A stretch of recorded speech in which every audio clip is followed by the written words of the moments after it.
नाश्ता या सिरीज मध्ये आपल्या सगळ्यांचं स्वागत आहे। आज आपल्याला बघायचं सगळ्यात आधी नॉर्मल म्हणजे सगळ्यांनाच चालणारा नाश्ता काय असावा।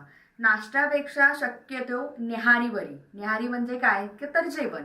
सकाळी शक्यतो गव्हाचे पदार्थ जास्त खाण्यात यावे, म्हणजे चपाती आणि भाजी खाणं हे उत्तम ठरतं। चहा चपाती मात्र खायची नाहीये। भाजी भाकरी तुम्ही खाऊ शकता।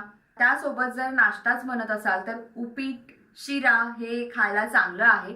पराठे म्हणजे वेगवेगळ्या प्रकारचे पराठे खायला अगदी छान। आणि सगळ्यात महत्त्वाचं म्हटलं तर मक्याची भाकरी एकदम बेस्ट मानली जाते।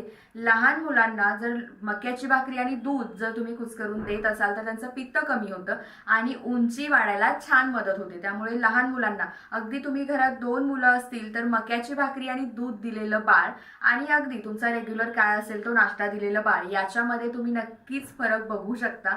आणि मका म्हटलं तर केसांच्या वाढीसाठी सुद्धा अगदी उत्तम मानला जातो। भाकरी आणि दूध कुस्करून जर महिला खात असतील तरी व्हाईट डिस्चार्ज साठी सुद्धा हे अगदी उत्तम मानलं जातं।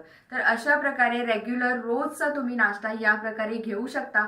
नेक्स्ट व्हिडिओमध्ये आपल्याला शुगरच्या लोकांनी काय नाश्ता घ्यावा हे आपल्याला पाहायचं आहे।